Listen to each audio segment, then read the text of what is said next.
Anda sedang mendengarkan suara profetis dari para nabi, hambanya John Patrice Vanggidai, Penatua Jemaat Victory Life Community Kupang. Dengarkanlah dan lakukanlah perintah Tuhan melalui para nabi, maka engkau akan berhasil. Selamat mendengarkan. Kita ucapkan selamat pagi, salam. Coba saudara injak bumi.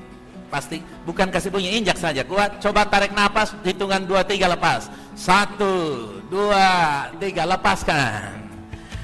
Amen. Saudaraku yang kasih, kita sedang berbicara hari ini.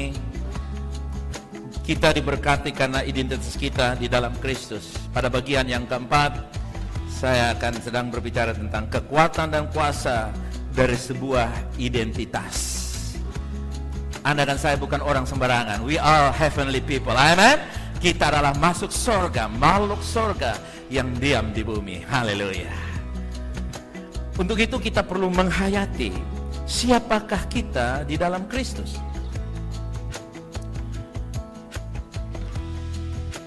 Dengan cara mulailah memperbarui pikiran kita dengan gambaran positif tentang siapa kita di dalam Kristus. Baharui pikiran kita yang positif dimulai dari pikiran. Pikiran yang dibaharui akan menghasilkan aspek-aspek yang lain bisa diperbaharui. Di dalam Efesus pasal yang kedua, 4 ayat 22, yaitu bahwa kamu berhubung dengan kehidupan kamu yang dahulu. Yang kapan, saudara? Yang kapan?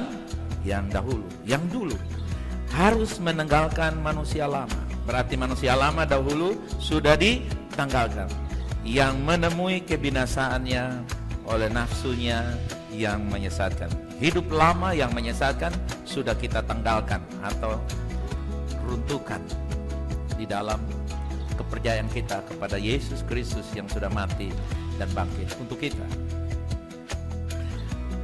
Ayat ini tidak memberitahukan untuk silahkan meninggalkan sifat lama kamu, tapi dikatakan kita telah menanggalkan manusia lama dan hawa nafsunya yang menyesatkan. Terkadang saudara yang kasih, setelah kita turun dari kapal, saudara yang kasih, kapal pesiar atau kapal feri, saudara yang kasih, kita masih merasakan gejolak pesawat atau kapal yang kita tumpangi. Begitu kita injak di pelabuhan, saudara yang kasih, atau di airport, kita merasa ada goyangan-goyangan. Saudara, kita merasakan ada sensasi ketidakstabilan atau goncangan saat berada di atas tanah yang kokoh. Menurut Anda, tanah yang bergoyang atau perasaan saudara yang bergoyang? Kalau tanah bergoyang itu gempa bumi, saudara. Ada sensasi goyangan kapal, tetapi Anda pastikan Anda berada di atas tanah karang yang kokoh. Amen. Demikianlah perasaan berdosa, perasaan bersalah, perasaan tidak sempurna, perasaan tidak mampu, perasaan yang membuat kita diskualifikasi diri kita sendiri, rasa tidak layak untuk diberkati, tidak layak menjadi orang benar, tidak layak untuk bisa dipakai Tuhan menjadi saluran berkat dan sebagainya. Itu semua adalah pengaruh-pengaruh hidup yang lama. Ibarat kita turun dari atas kapal feri yang ada goyangan, tapi sesungguhnya pelabuhan di mana kaki berinjak, pelabuhan yang kokoh. Haleluya. Tahukah Anda, penebusan Yesus adalah pelabuhan yang sangat kokoh bagi saya dan saudara. Perasaan kita tidak mengubah fakta bahwa kita berada di atas tanah yang kokoh sekalipun rasa goyang. Tapi fakta membuktikan bahwa Anda berada di atas tanah yang kokoh. Demikian pula pengorbanan Kristus tidak ada yang dapat ganggu gugat. Amen. Dengan cara yang sama, saudaraku yang kasih, ada sensasi dosa menguasai kita, menggoda kita. Tapi kita harus tahu bahwa kita berada di atas dasar kebenaran yang kokoh di dalam Kristus. Jangan biarkan sensasi dosa, perasaan tertuduh karena ketidakmampuan kita menyenangkan seseorang, memenuhi standar ini dan itu, atau pengalaman masa lalu dan berbagai macam trauma lainnya menentukan siapa kita hari ini. Jangan pakai standar itu, tapi lihatlah diri sendiri seperti Tuhan melihat saudara hari ini. Lihat siapa engkau berdasarkan Tuhan. Amin. Tuhan melihat manusia lamamu sudah gone, sudah died, sudah selesai, sudah tersalib di atas kayu salib. You have no old man. Kamu hanya punya perasaan kedagingan, tapi sesungguhnya kamu dan aku adalah manusia rohani. Dengan cara ini, saudara yang kasih, kita tidak membiarkan sensasi-sensasi dari agamawi yang merasa tertuduh bersalah dan belum sempurna dan nanti baru kudus, nanti baru benar, itu semua sudah hilang. Sekarang ini, sejak Anda percaya, Anda menjadi orang yang dibenarkan dan dikuduskan. Nah, memori kita adalah bentuk imajinasi yang mewakili realitas. Realitas dalam hidup itu namanya memori. Tanpa memori Anda tidak bisa menikmati persekutuan sebagai suami dan istri, karena tidak ada memori. Saudara tanya, kawan, mari sini. Kapan kamu panggil saya kawan lah, kata istri. Kita tidak punya memori, artinya daya ingat sudah tidak ada lagi. Dan akibatnya kita tidak bisa melihat sebuah realitas. Jadi imajinasi kita mewakili peristiwa masa lalu menjadi sekarang. Makanya disebut represent. Itu artinya ulang. Present itu menghadirkan. Jadi represent terdiri dari re dan represent, berarti mengulang dan menghadirkan kembali. Itulah tugas memori atau daya ingat, ya. Ada berbagai tingkat ketakutan karena pengalaman masa lalu yang melumpuhkan seorang secara emosional. Berbagai macam level tingkat ketakutan, yang di dalamnya ada trauma, yang di dalamnya ada ketidakpercayaan. Dia tidak percaya seseorang, dia tidak percaya seorang laki-laki, seorang perempuan, dia tidak percaya seorang suami, seorang istri, seorang atasan, atau seorang teman kolega, teman kerjasamanya, teman sejawatnya, dan sebagainya. Itu ada berbagai macam level, tingkatnya macam-macam, ya. Karena pengalaman masa lalu. Misalnya dia mungkin merasa takut untuk menikah, padahal ada yang sudah bilang, ayo sudah jawab, yes, something happen. Kalau lu jawab ya, surga terjadi. Wah, oh sorry, saya belum berani, karena mungkin dia lihat ini. Atau yang paling naif, dia nonton drama Korea sehingga dia takut menikah. Itu paling rendah kapasitasnya, saudara. Walaupun saudara lihat di sekitarmu, tetanggamu, bahkan kaum kerabatmu menikah, ngawur sekalipun, itu bukan berarti kamu harus ngawur. Amin. Jangan terbawa dengan drama orang lain, apalagi drama Korea, saudara kekasih. Amin. Jangan terbawa karena Anda merasa ini, merasa itu. Jadi saudara kekasih, jangan takut. Trauma karena berada di tempat yang tinggi, jadi naik pesawat tidak berani, andalan jalan kaki, saudara kekasih. Atau berenang. Saudaraku yang kasih, trauma macam-macam, sampai kecoak pun dia takut, toke apalagi, saudara yang kasih, ya. Satu-satunya cara untuk melihat imajinasi hati kita berubah dan realitas kita mengikutinya adalah mengganti gambaran negatif itu dengan gambaran positif dari firman Tuhan. Gambaran positif dari firman Tuhan, the positive picture of the word of God. Saudara jangan pakai seorang mentor tertentu, seorang pelatih coach tertentu. Dia manusia, dia terbatas, tapi firman Allah adalah Allah sendiri. Kita menggantikan apa yang dikatakan oleh firman Allah, itu yang dikatakan. Katakan seperti yang firman katakan. 1, 2, 3, 2, 3. Yes, say as word saying it. Itu satu-satunya, tidak ada cara. Anda tidak bisa berubah karena kata orang bijak. Anda hanya bisa berubah kata firman Allah dengan memperkatakan firman Allah. Efesus 4 ayat 23, 24. supaya kamu dibaharui dalam roh dan pikiran. Tanda itu, dibaharui dalam apa? Roh dan pikiran, dan mengenakan manusia baru yang telah diciptakan menurut kehendak Allah dalam kebenaran dan kekudusan yang sesungguhnya. Manusia baru kita kenakan, diciptakan dalam kebenaran dan kekudusan. Katakan, saya diciptakan dalam kebenaran dan kekudusan.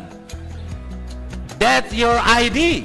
Itulah ID, identitas saya dan saudara. Itulah KTP saya dan saudara. Bertuliskan, engkau dibenarkan dan dikuduskan. Haleluya. Kita sudah menjadi benar oleh kasih karunia, dan kita dapat memulai menjalaninya, menjalani kehidupan yang mulia dan berkemenangan yang telah Tuhan berikan kepada kita. Karena Tuhan sudah kerjakan, bukan nanti, bukan moga-moga. Bukan nanti saya doa puasa selesai, saya habis doa puasa, saya memberi cukup banyak, saya membangkitkan beberapa orang mati, menyembuhkan beberapa orang yang sudah kanker, saya sembuhkan dan lain-lain, barulah saya menjadi makhluk benar dan kudus. No way, tanpa itu semua Anda sudah menjadi orang benar dan orang kudus. Mengapa doa puasa, mengapa memberi, mengapa melayani orang lain? Itu tanda pengabdian dan cinta Anda kepada Tuhan yang membenarkan dan menguduskan saudara. Manusia baru kita mengenakan kebenaran. Jadi merek pakaian kita dua, kebenaran dan kekudusan. Itu merek saudara. Amen. Bukan purnama, itu pakaian seragam sekolah. Merek kehidupanmu apa dan apa dua tadi? Kebenaran dan kekudusan. Jangan lupa merek Anda. Amen. Bukan merek orang berdosa, bukan merek orang gagal, apalagi pengecut. No, you are more than conqueror. Engkau lebih dari pemenang. Amen. Engkau orang benar, engkau orang kudus. Siapa yang bilang? Tuhan yang bilang.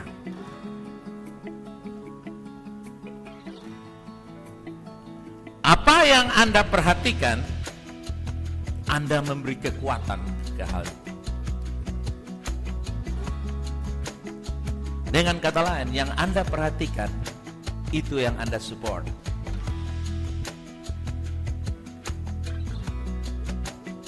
Ada guru bilang, baca soal baik-baik. Lalu saudara baca nomor 3, kerjaan nomor 4. Itu tidak support, betul kan? Melihat nomor 2 berarti support. Supportnya apa? Jawab sesuai dengan pertanyaan. Sama juga. Apa yang Anda perhatikan, Anda memberi kekuatan kepada itu. Yesus berkata, jadilah aktor, bukan reaktor. Aktor, pelaku, bukan reaktor. Reaktor itu adalah tempat di mana terjadinya sesuatu reaksi yang berlangsung. Makanya reaksi nuklir, reaksi kimia. Ada reaksi-reaksi tertentu. Nah, kita bukan reaktor, kita aktor. Di dalam Matius pasal yang kelima, ayat 39 mengatakan, tetapi siapa yang menampar pipi kananmu, berikanlah dia kaki kirimu yang lain. Amin. Tidak. Bilang apa? Tetapi siapa yang menampar pipi kananmu, berikan juga mageri atau pipi kiri, bukan mageri, pipi kiri.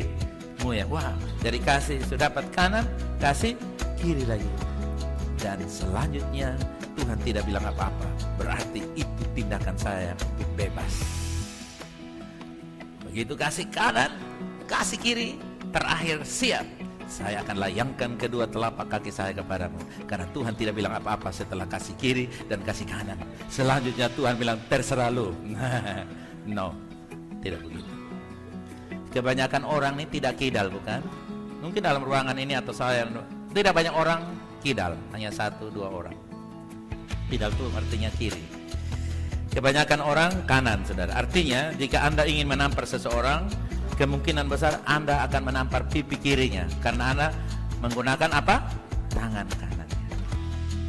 Anda gunakan tangan kanan, dia pasangkan pipi kiri. Menurut keterangan ini. Jadi untuk menampar pipi kanan, Anda harus backhand.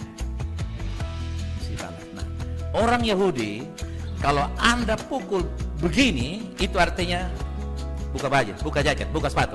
Potong dua akan duel hari ini. Kalau kamu begini. Tapi Yesus tidak suruh kamu begini.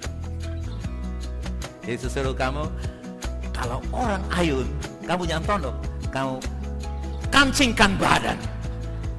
Kalau bisa ucapkan firman, segala perkara dapat kutanggung, termasuk extra jos yang dikirimkan kepada. Jadi saudara yang kasih, ketika Yesus berkata berikan pipi yang lain, dia berkata jangan bereaksi terhadap provokasi, kendalikan situasi. Coba katakan, kendalikan situasi. Itu yang dimaksudkan. Bukan bilang kasih pipi kanan, kasih pipi kiri, dua selesai. Kamu tukar tangan kiri, tangan kanan, dan kaki kiri dan kaki kananmu. Saling tukar menukar, bukan, saudara kasih. Tetapi jangan terprovokasi dengan provokator orang-orang yang tidak harus menampar saudara, tapi dengan statusnya dia, dengan ulahnya dia, dengan reaksinya dia. Anda bukan reaktor, Anda adalah aktor. Amen. Seorang aktor dia harus memainkan yang tepat agar dia laris, manis, terjual, dipakai untuk bisa melakukan banyak hal yang dimintakan oleh sutradara. Saudara yang kasih, hal ini juga berlaku ketika kita menghadapi provokasi. Provokasi kemarahan, kepahitan, perasaan negatif terhadap seseorang, curiga terhadap seseorang, memastikan bahwa orang itu omong begini-begini, padahal sebenarnya itu tidak pasti, 0%, tidak pasti. Tapi dengan termakan provokasi karena dia orangnya reaktor nuklir emosi, haleluya. Bukan reaktor nuklir yang ada di Rusia sana, tapi reaktor nuklir emosi yang membuat saudara kekasih pilih untuk respon dengan anggun sebagai gantinya. Yang setuju bisa katakan amin. Respon itu yang anggun. Saya juga belajar. Bilang kiri kanan, responnya anggun bro. Nah, bilang kepada saya juga, bilang kepada saya. Oke. Supaya lebih anggun, siapkan pulsa 5.000. Begitu dia bikin, anggun sorong 5.000. Nah, itu lebih anggun. Saudara ku yang kasih, kita adalah ciptaan baru dalam Kristus. Saudara percaya? You are the new creation in Christ. Amen. Manusia baru kita diciptakan menurut firman Tuhan dalam kebenaran dan kekudusan sejati. Efesus 4 tadi ayat 23 dan 24. Meskipun pikiran dan tindakan kita mungkin tidak selalu suci, ketika Anda tahu bahwa Anda benar-benar suci, pikiran dan tindakan Anda akan sejalan dengan identitas Anda sebagai ciptaan baru di dalam Kristus. Yang salahnya adalah begini, orang mulai suci dulu baru mengakui dia orang suci. Itu keliru. Seperti Anda tunggu bersih baru mandi, tunggu sehat baru cari dokter, tunggu tidak ada perkara baru cari pengacara. Selama ada perkara, pengacara tidak usah dicari-cari. Keliru.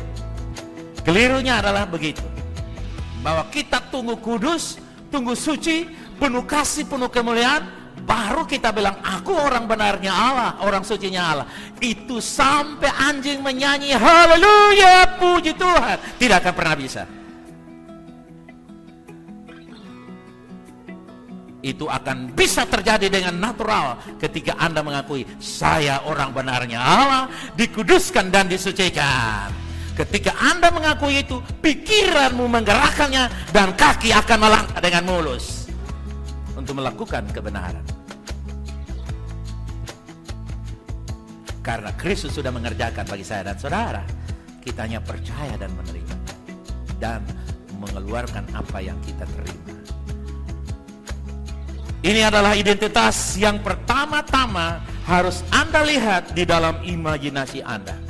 Melihat Katakan, saya melihat saya orang benar dan dikuduskan. Katakan, pakai pukulin sedikit atau gocok sedikit. Saya melihat saya orang benar dan orang kudus. Haleluya. Lihat itu artinya mengimajinasi. Mengimajinasi. Seperti saudara baru kuliah semester 1, tapi sudah bayangan di wisuda dengan judul Ini Yang Kurindukan. Baru semester 1, tapi tema wisudanya sudah ada. Dalam hati, cari kerja dulu. Tak peduli cari kerja susah atau tidak, yang penting saya tahu saya bakal jadi sarjana. Demikian pula, tak peduli berapa perbuatan kudus saudara lakukan, itu tidak perlu dipersoalkan. Tapi berpikir bahwa ID saudara, dalam pikiran saudara terpatri, terpahat ada darah Yesus yang membenarkan, menguduskan saudara. Amen. Itu ID saudara, the very solid ID in Christ. Itu yang dihantam oleh tuduhan rasa bersalah, dituduhan oleh kata orang, kata dunia, kata siapa saja, tidak termakan. Karena Anda bukan garam yang meleleh, tapi Anda batu karang dalam Kristus yang kokoh. Jaga imajinasi hati kita, dan kita akan menemukan istirahat atau kedamaian. Istirahat itu sama dengan kedamaian, enteng, luas, tanpa beban. Kejadian 6 ayat yang kelima, King James Version bilang begini, dan Tuhan melihat bahwa kejahatan manusia besar di bumi, dan bahwa setiap imajinasi hatinya selalu jahat semata-mata. Imajinasi pikiran hatinya. Jadi imajinasi sama dengan pikiran hati. Imajinasi adalah pikiran hatinya. Pikiran hati yang terus-menerus melakukan kejahatan. Ini adalah pertama kali kata hati disebut dalam Alkitab. Dan hukum penyebutan pertama memberitahu kita bahwa ada sesuatu yang penting untuk dipelajari di sini. Kenapa? Karena di situ dikatakan bahwa imajinasi hatinya selalu itu artinya 24 jam sehari. Kalau kadang-kadang 2 jam sehari. Bukan kadang-kadang jahat, tapi apa? Selalu jahat. Bukan 2 jam jahat, tapi 24 jam kotor jahat. Itu bayangan imajinasi pikiran manusia. Nah saudaraku, iblis ingin terus-menerus membombardir hati kita dengan imajinasi atau gambar yang najis, yang jahat, yang menakutkan, mentraumakan kita, membuat kita tidak percaya, penuh dengan pertanyaan tanpa jawaban. Hidupnya penuh dengan pertanyaan. Orang pertanyaan satu, jawaban banyak. Ini pertanyaan banyak, no answer sama sekali. Dan dia bangga bahwa hidup ini penuh dengan pertanyaan. Hidup ini adalah pertanyaan. Saudaraku yang kekasih, iblis selalu membombardir kita.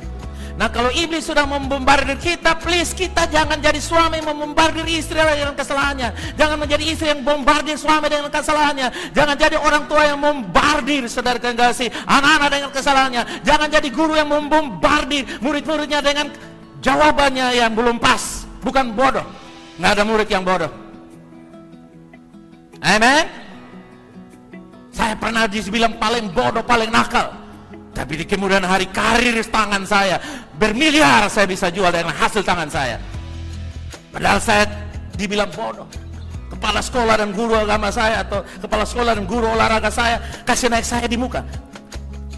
Guru olahraga tanya atau wali kelas tanya, Pak kepala sekolah, Bapak ini jangan kasih naik tidak? Mereka dua ngomong jangan kasih naik sama dia. Bayangkan di muka saya. Karena dia bodoh, dia nakal. Karena kalau ibu mau potong rambut saya bilang, Bu, gunting patah atau tangan patah? Tetapi di kemudian hari, kepala sekolah pagi hari ini bisa menonton saya berkhotbah dengan cara yang luar biasa. Amen.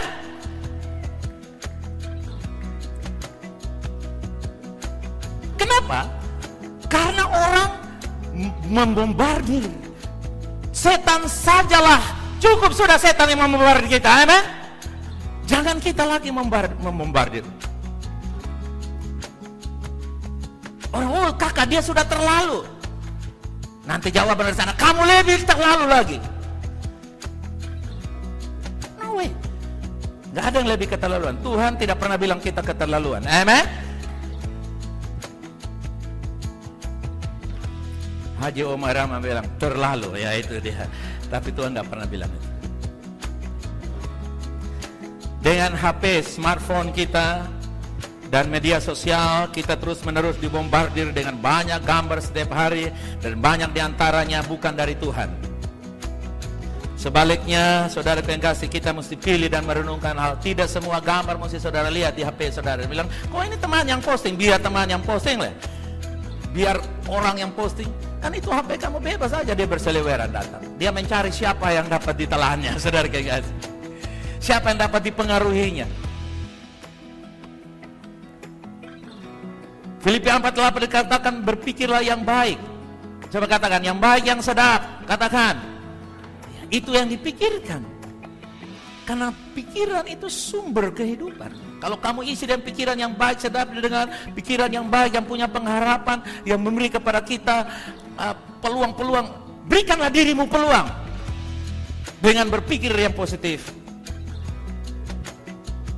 Ketika Tuhan berbicara kepada kita, salah satu cara dia berbicara kepada kita adalah dengan memberikan gambaran di hati kita. Dengar, Tuhan tidak saja berfirman, hai anakku VLC, baiklah ibadah puasamu, diusahakan tahun depan lebih baik lagi. Tuhan mungkin bisa bicara begitu, atau Tuhan kasih ayat tertentu. Tetapi Tuhan bisa kasih gambaran di pikiran kita. Gambaran, bayangan, imajinasi, dan saudara mulai melihat bayang-bayang itu. Tuhan bilang, yes, that's you are, my son. Itu engkau anakku. Lalu saudara bilang, yes, yes. Saudara mulai memperkatakan itu. Nah, umat Tuhan, karena itu jagalah hati kita dengan apa yang kita lihat dan dengar. Jaga hati dengan dua hal apa?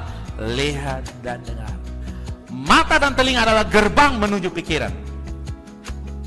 Kalau Anda menyaring apa yang Anda lihat dan dengar, itu akan menentukan perasaan Anda kepada orang lain, diri sendiri, dan sekitar Anda.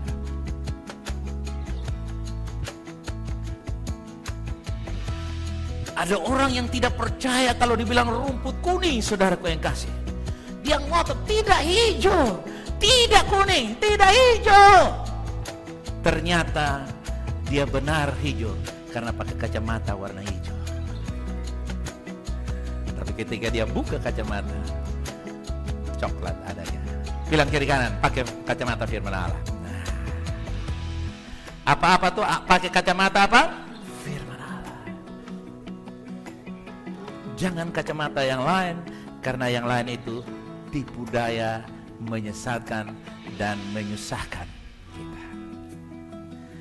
Kata kita ini sebagai raja dan imam, betul saudara? Amin. Kita ini raja dan imam, katakan amin. Kita memiliki kekuatan untuk mengucapkan kata-kata yang mengubah hidup. Saudara yang kasih, di dalam zaman perjanjian lama, Israel memiliki satu raja dan banyak imam dan beberapa nabi. Satu raja, banyak imam, beberapa nabi. 1 Petrus 2 ayat yang 9 berkata, engkaulah, kamulah imamat yang rajani. Imam dan raja, kata lain. Imamat, imam. Rajani, raja. Katakan, saya raja dan imam. Katakan, yes. 1 Petrus 2 ayat 9. Hari ini Yesus telah menjadikan saya dan saudara raja dan imam. Raja dan imam, katakan, amin. Dan dia telah menyediakan karunia nubuat bagi kita. 1 Korintus 4 ayatnya 14 ayat 1. Dia menjadikan kita raja dan imam, memberikan kepada kita Roh Kudus untuk kita bernubuat. Adalah pekerjaan imam. Nabi. Dan imam adalah membawa persekutuan kita kepada Tuhan dan dengan Tuhan. Jadi Tuhan telah memampukan kita untuk melihat penglihatan dari Tuhan, yang juga memberikan kepada kita wewenang sebagai imam dan raja untuk menyampaikan penglihatan-penglihatan yang terjadi, yang saudara lihat tentang dirimu. Apa yang saya alami hari ini, puluhan tahun yang lalu saya lihat. Dan saya memperkatakannya, saya membawa dalam doa-doanya, doa-doa saya, dalam doa-doa jemaat. Ketika kita berbicara, banyak hal terjadi. Dan itulah sebabnya iblis ingin kita menggunakan kata-kata kita sendiri untuk melawan kita. Ada program hal-hal negatif ke dalam bahasa dan budaya kita.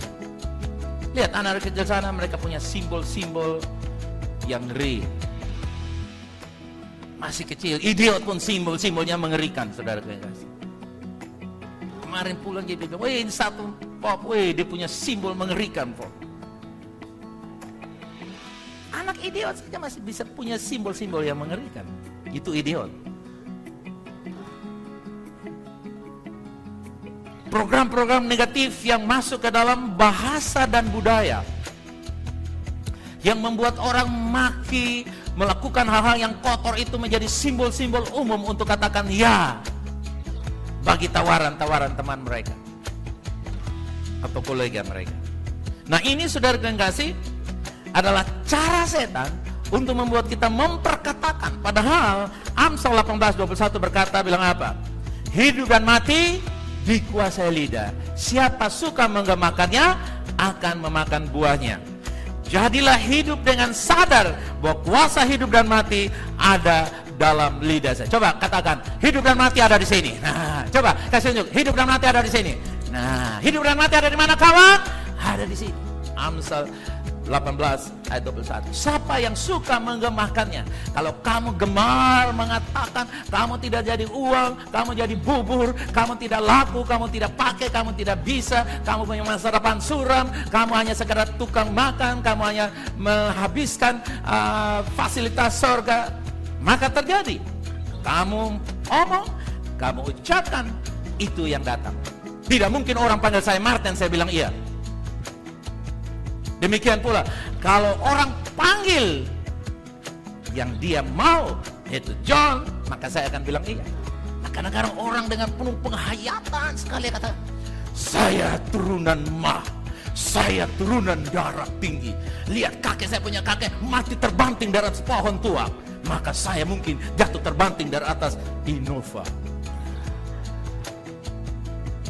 Dengan penuh keyakinan, maka panggilanmu itu menjadi kenyataan. Seperti orang panggil namamu Dance, yang Dance berkata, iya. Kalau Anda menghayati kata-kata, kalau Anda menghayati Timor bodoh, Timor tidak bisa bahasa Inggris, Timor tidak bisa maju, Timor adalah paling koruptor, paling rusak, yang kamu panggil dan kamu percaya, itu yang terjadi. Dan saya tidak percaya. Saya percaya Timor menjadi berkat bagi bangsa-bangsa. Saya menolak kebodohan dari Timor. Saya menolak kemiskinan dari Timor. Saya menolak stunting dari Timor. Amen. Dan itu yang saya nikmati. Saya panggil kehidupan di Eropa, di Amerika yang baik datang di Timor. Amen. Dan saya bisa menikmati kehidupan Australia di jalan salah karena saya panggil.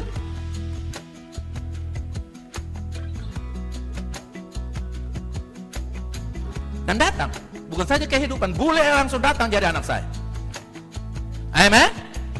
Hukum mengatakan itu. Dan saudara sudah lihat yang mata kepala, karena saya panggil.